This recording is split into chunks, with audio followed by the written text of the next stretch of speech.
मध्य प्रदेश में चौथे चरण की आखिरी लड़ाई में एम फैक्टर पर सबकी नजर है। ये फैक्टर चुनाव में बड़ी हार जीत की निर्णायक भूमिका निभाएगा। जिन 8 सीटों पर वोटिंग होगी वहां पर कुल मुस्लिम आबादी का 70 से ज्यादा परसेंटेज है। सबसे ज्यादा मुस्लिम वोटर्स वहां पर हैं। तो एम फैक्टर पर देखिए भोपाल से हमारी एक खास रिपोर्ट। फोर्थ फेज में एम फैक्टर, आखिरी लड़ाई एम फैक्टर पर आई। बड़ी भूमिका निभाएंगे मुस्लिम वोटर। कई सीट पर हार जीत में निर्णायक। 8 सीटों पर 70% से ज्यादा आबादी। एम फैक्टर का मतलब मुस्लिम वोट बैंक से है। मध्य प्रदेश में लोकसभा चुनाव के 3 चरण की वोटिंग हो चुकी है। अब आखिरी चरण की वोटिंग 13 मई को होगी। इस चौथे चरण में गौर करने वाला सियासी पहलू ये भी है कि इस चरण के मतदान में मुस्लिम समुदाय की अहम भूमिका रहने वाली है। इंदौर और उज्जैन संभाग की जिन 8 लोकसभा सीट पर मतदान होना है, जानकारी के अनुसार प्रदेश की कुल मुस्लिम आबादी का लगभग 72% इन्हीं सीटों से आता है। इन क्षेत्रों में कई विधानसभा ऐसी भी हैं जिन पर जीत या हार के फैसले में ये समुदाय निर्णायक भूमिका में रहता है।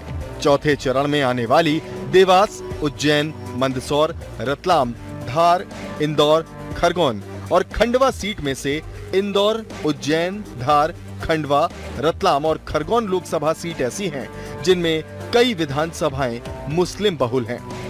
इसके अलावा देवास और मंदसौर लोकसभा सीट पर भी मुस्लिम वोटर अच्छी आबादी हैं। प्रदेश बीजेपी प्रवक्ता सत्येंद्र जैन का कहना है कि तुष्टीकरण की राजनीति कांग्रेस करती है। कांग्रेस के लिए मुस्लिम वोट बैंक है।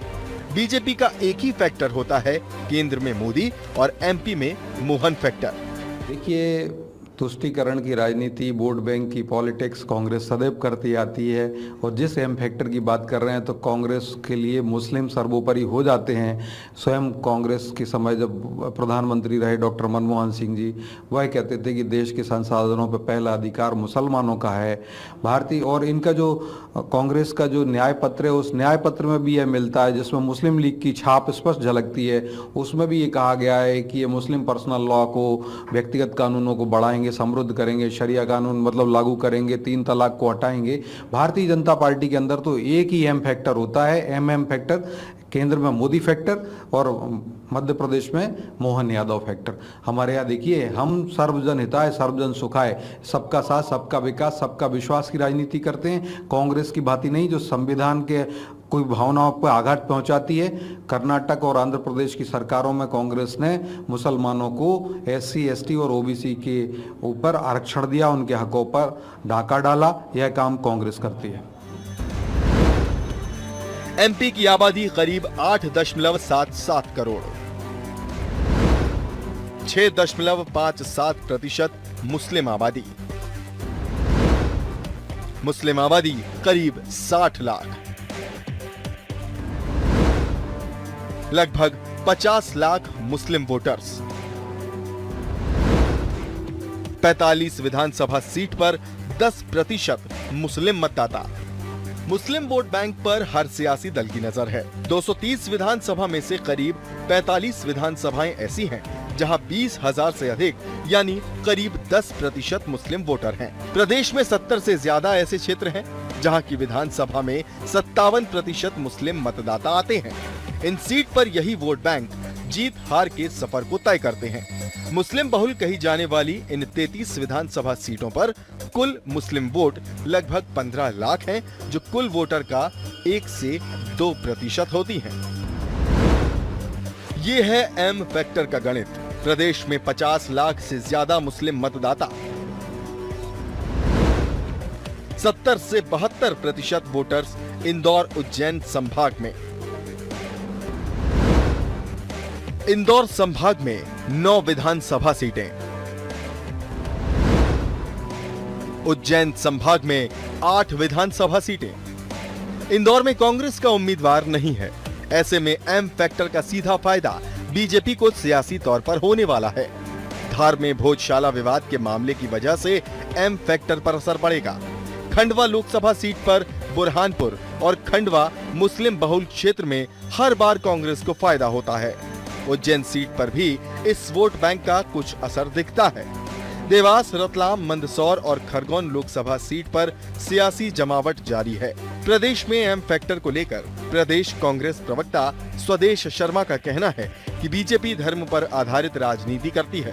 कांग्रेस धर्म और जाति के आधार पर राजनीति नहीं करती। हम महिलाओं, किसान और युवाओं की बात को उठाते हैं। कांग्रेस जातिगत जनगणना की पक्षधर है। माननीय प्रधानमंत्री जी, आपका ही नारा था सबका साथ, सबका विकास, सबका विश्वास, लेकिन आपने इस 2 फेज में लोकसभा चुनाव को हारता हुआ देख तीसरा फेज आते आते आप बौखला गए, आप अपना संतुलन खो बैठे और आपने वह भाषण दे डाला जो मैं समझता हूं देश की संस्कृति के लिए, संविधान के लिए और आचार संहिता के लिए भी धता बताने का काम करता है। आपने हिंदू मुस्लिम पर उतारा है। कांग्रेस ने कभी ये नहीं कहा कि हम धर्म के आधार पर आरक्षण देंगे।